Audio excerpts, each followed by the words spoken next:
शरद पूनम के दिन सफेद कपड़े धारण करने चाहिए। जो सन्यासी हुए हैं उनके लिए अपवाद रूप, बाकी के सभी लोगों को श्वेत वस्त्र धारण करने चाहिए। चांदनी का फायदा उठाना चाहिए। चंद्रमा की किरणों में पित्त दोष शमन करने की ताकत है। प्यास पित्त को मिटाकर दाह की निवृत्ति करके शीतलता प्रदान करना चंद्रमा के किरणों का स्वाभाविक गुण है। इसलिए चंद्रमा की किरणों का लाभ लेना चाहिए। और वे किरण भी अगर शरद पूनम के किरण है तो सोने में सुहागा, अद्भुत है। आपको चंद्रमा की किरणों का फायदा भरपेट लेना चाहिए। माइयां जो लाल गुलाबी कपड़े पहनती ना, वो भी सावधान हो जाओ। सफेद साड़ी, सफेद वस्त्र तैयार कर लेना, सादे सूदे सफेद, सूती हो, सिंथेटिक ना हो। दूध के बड़े भारी गुण बताए। अगर दूध पच जाता है तो रसायन का काम करता है, टॉनिक का काम करता है। शास्त्रों ने कहा कि दूध के गुण स्वाद में मधुरता, चिकनाहट, वायु दोष को और पित्त दोष को नाश करने की शक्ति, दस्तावर और वीर्यवर्धक है। ठंडा करके नहीं पीना चाहिए, लेकिन इसका तासीर ठंडा है। सभी के लिए अनुकूल, जीवन प्रदायक और शारीरिक वर्धक, बालकों के लिए बलदायक और बुद्धि को पोषित करने वाला दूध गाय का। अत्यंत बाजीकरण अर्थात धातु को मजबूत करने वाला, बांधने वाला। कईयों के पतले धातु होने से कमजोर होते, संतान भी कमजोर होती है। उनको गाय के दूध में एक काली मिर्च के पाउडर का उपयोग करके लेना चाहिए। अत्यंत बाजीकरण, आयुवर्धक और रसायन, विरेचन पेट साफ लाने वाला, वमन एवं बस्ती में भी सेवन करने योग्य। ऋषियों ने कहा इंद्रियों का बल बढ़ाने का वाला। मेरे गुरुजी 90-93 साल के थे, आंखें खूब ठीक थी। हम ज्यादा चतुर बने तो चश्मा पहना है। मेरे गुरुजी 93 साल के थे, दांत सभी ठीक थे। हम ज्यादा चतुर बने, ब्रश और पेस्ट का उपयोग किया, दांत में गड़बड़ हुई, ब्रश और पेस्ट से बचाया अपने को, दातुन ही करने लगे, दांत ठीक होने लगे। तो आपको दातुन का उपयोग ही करना चाहिए। ब्रश हो, पेस्ट हो तो उसको फेंक देना, दूसरों को मत देना, ताकि उनके दांत कमजोर ना हो। इंद्रियों का बल बढ़ाने वाला, जीर्ण, ज्वर और मानसिक रोगों को मिटाने की क्षमता रखने वाला गाय का दूध। देसी गाय जो सुअर के अंश से और दूसरे 4 प्राणियों के अंश से शंकर गाय बनी है, उसके दूध में एकदम नहीं है, उसके घी में वो सुगंध नहीं है। विदेशी गाय अथवा शंकर गाय के दूध से तो ऐसे ही फाका भला। देसी गाय का दूध। कृष्ण गौशाला के ट्रस्टी मिलने आए। मैंने क्या देसी गाय है कि अंग्रेजी गाय कितनी है? बोले नहीं बापूजी, एक भी जर्सी नहीं। मैं क्या शाबाश है, ले किताब और आशीर्वाद।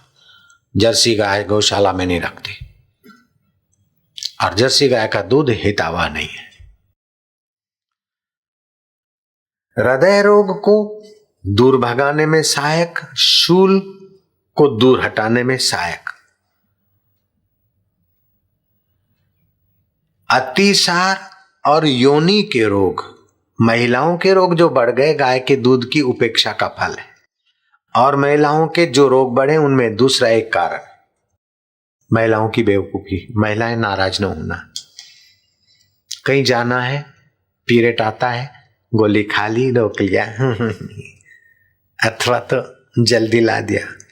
अपने पैर पर कुहाड़ा मारने की बेवकूफी कभी मत कर। इन गोलियों से मासिक धर्म के साथ खिलवाड़ मत कर। लेकिन बापूजी बहुत पीड़ा होती है, आती नहीं है, अधिक आती है, गुप्त रोग है, बेटी डर मत।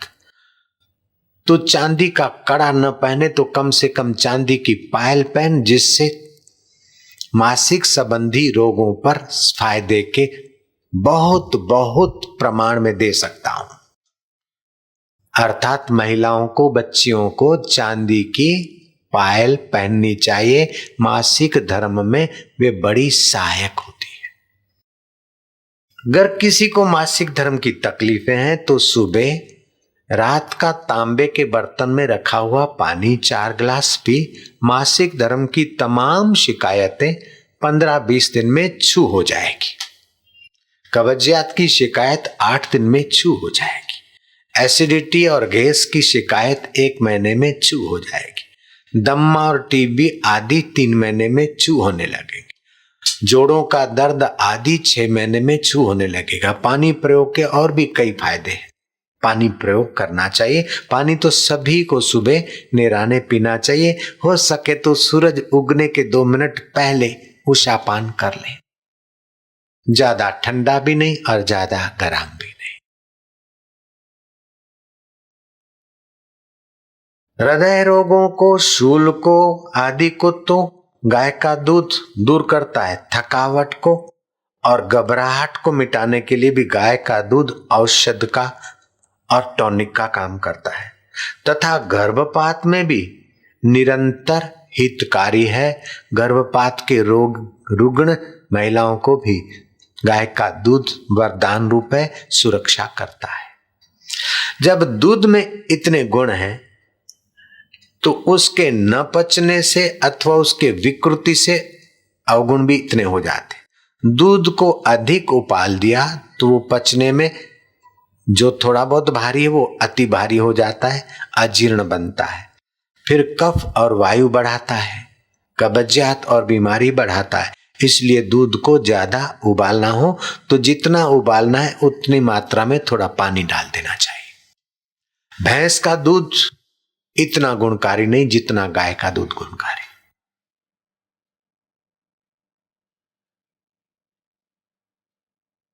अब शरद पूनम की रात को गाय का दूध मिल जाए, उस गौशाला के अथवा आपकी गाय के दूध में आप उतना पानी डालिए जितना दूध है, फिर चावल डालिए, उबालिए, चावल पक जाएंगे उस पानी में।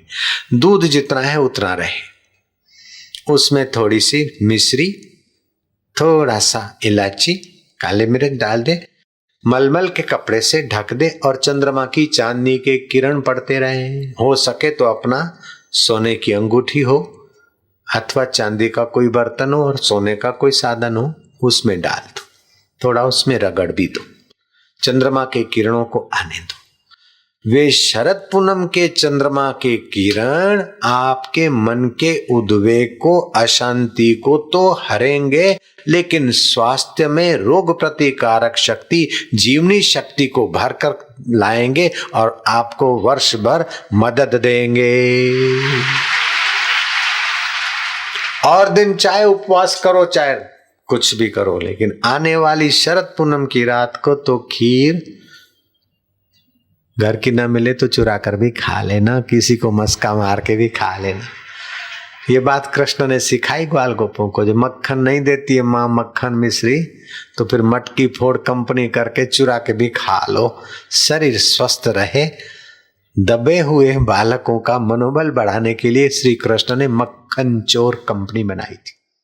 भगवान श्री कृष्ण ने शरद पूनम की रात का खूब फायदा अपने प्यारों को दिया था। विशेष उल्लास और आनंद, रोग प्रतिकारक शक्ति का लाभ और अधरा अमृत का, धरती थी धरा, धरा का पृथ्वी का सुख नहीं अंतरात्मा का सुख दिया था।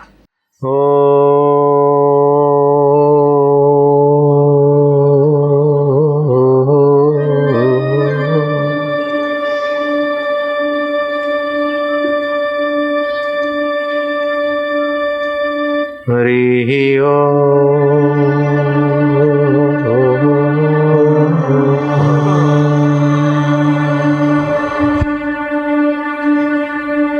आंवले की सीजन है, भोजन में या सब्जी में 2 4 5 10 आंवले डाल दो कुकर में सब्जी के साथ। फिर वो आंवले उबले हुए उनका रस भी सब्जी में आ जाए तो अच्छा ही है। फिर वो 1 1 2 2 नंग कुटुंबी खाए, बड़ी अच्छी टॉनिक का काम करते हैं। च्यवनप्राश खाओ चाहे आंवला खाओ, फायदा वही का वही हो जाएगा। ताजे आंवले बहुत फायदा करते हैं। हरि ही ओ। मैंने आज 4 खाए उबले हुए आंवले, 4। 5 6 7 8 10 तक खा सकते। हरि ही ओ।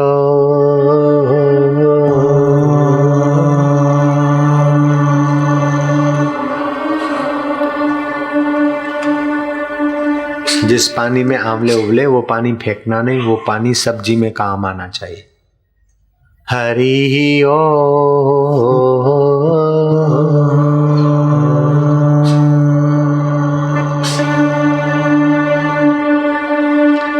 ये सीजन पित्त प्रधान है, इसलिए इसमें दूध अमृत का काम करता है। चंद्रमा के किरण बड़े हितकारी।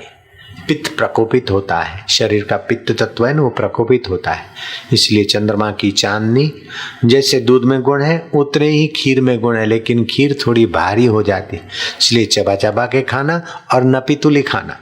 हरि ओ।